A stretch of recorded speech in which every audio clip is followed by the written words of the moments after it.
Mengele, Joseph Mengele's job, as you know about Joseph Mengele, his job as a member of the Nazi Party, he was a doctor. His job in the morning was to go down to the railroad track, the station, where the Jews came in on the cattle cars, and with his swagger stick indicate to the Jews as they staggered out of those cattle cars whether they were to go to the right or to the left. If they went to the right, they went to the showers, which were in fact gas chambers. If they went to the left, they went to the workstations. In the afternoon, it was his job to find ways, either surgically or chemically, to change people's eye color from brown to blue. So that when they found a brilliant Jewish person who had brown eyes, they could change the color of his eyes, his or her eyes, to blue, so that they could keep them alive.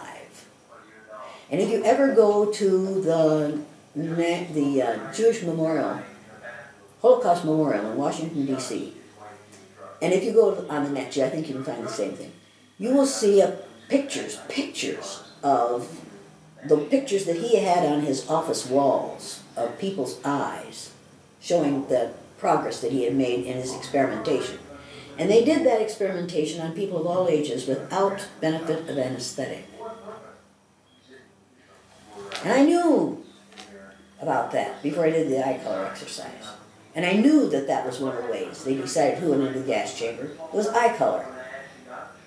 Eye color is caused by the same chemical that skin color is. It's melanin. That's it. That's it. That's all. We're judging people by the amount of chemical in their skin or their eyes. If it makes good sense to judge them by the amount of chemical in their skin, then it makes equally good sense to judge them by the amount of melanin in their eyes, because we've done it before, and because your eyes are closer to your brain. And the eyes are the mirrors of the soul. But if you have the wrong color eyes, don't look at me. And that's the message they were sending. I was alive during that. I was alive during the Second World War. I remember the stories. And I remember my father coming home after he had talked to soldiers who had liberated concentration camps and had seen the skeletal remains that were walking out of the concentration camps, and had seen the piles of corpses, and had seen Auschwitz, and had seen all of that. And those men came back and then went into teaching after having gone through that hell. Yeah. And instead of, particularly the principal in our school, and the music teacher, and an English teacher, and one of the coaches, and the typing teacher, had all been in the military during the Second World War. And then they went from the military into college on the GI Bill. And then they went into education. Many of them, instead of going into businesses where they could make a lot of money, they went into education.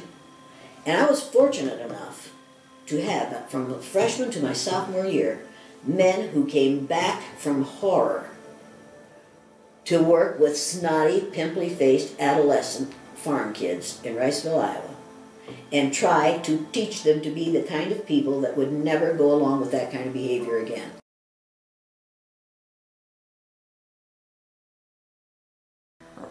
Number one, it isn't useless. I've had numerous people change their lives as a result of this exercise, just as numerous people have had their lives dictated by racist behaviors. Don't tell me racism doesn't work. It does work. And sexism works, and ageism works, and homophobia works, and ethnocentrism works. These techniques work. If they didn't work, we'd stop doing them. They work outside this room in society. And that's the reason I know they work here. And I have results that prove that they work. Number two, the second part of your question was, has anybody ever said racism will be with us forever? They're flat out wrong. There is no gene for racism.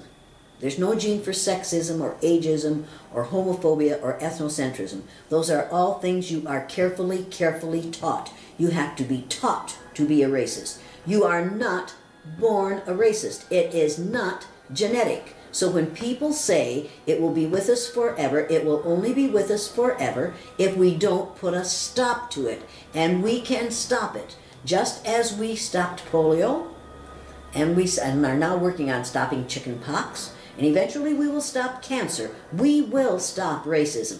There is a cure for racism. You don't have to have a shot. You have to have education.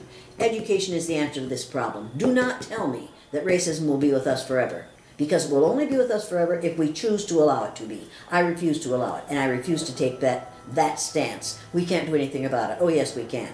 We can educate people and put a stop to it. Elie Wiesel said you must not tolerate the intolerable. Racism is intolerable. You don't tolerate it, you put a stop to it. And I also am aware that people of color were here first. The first modern human beings that evolved on this earth were black women, and they evolved in sub-Saharan Africa about 140,000 to 280,000 years ago. They were here first, and within a few thousand years after their DNA appeared on the earth, all of Java man, all of Peking man, and all of Neanderthal man's DNA had disappeared from the face of the earth. In the genetic structure of every human being living on the face of the earth today runs the memory of those first black women's genetic structure. We are all members of the same race. White people came up with the idea of racism when they started circumnavigating the globe. They met people who were different from themselves. They didn't understand about the physical differences that are created because of exposure to the natural environment. They didn't understand that because they didn't know about science. So they made up the myth of melanin. They categorized people according to physical characteristics over which they had no control, just as Linnaeus categorized plants. It is ridiculous. Melanin is the chemical in your skin which give your skin, your hair, and your eyes their color. We made up the myth of melanin, and we are teaching it to this day. They have the people of color see white people reacting to what they've lived with all their lives. And they realize at that moment that white people aren't as strong as they've been led to believe, that it's a lie.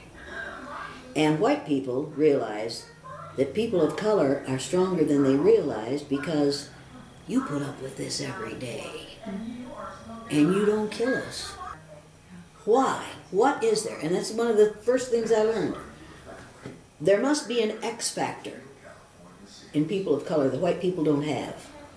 Because they put up with that every day and keep on keeping on, most of them, the vast majority of them, keep on keeping on in spite of it.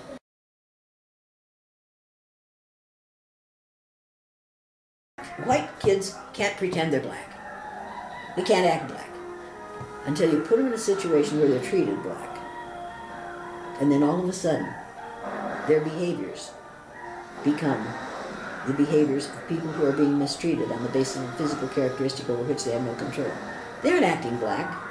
They're acting like human beings act who are being mistreated. It isn't black behavior, it's human behavior.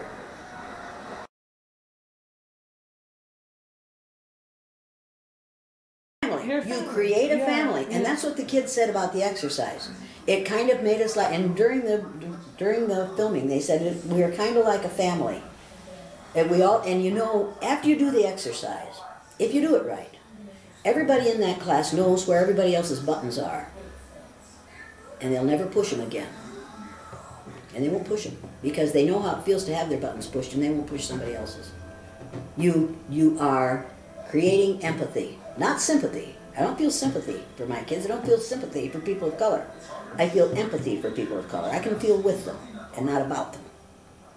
And you create empathy. That's what you ought to be doing. So if you can empathize with another human being, you'll treat them fairly.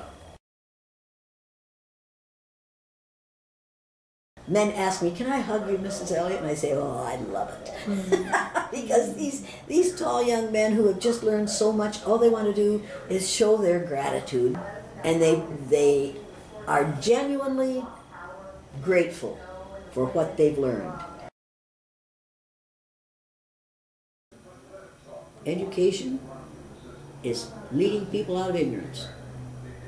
My third graders, the day after that exercise, my third graders knew more than any teacher in that system.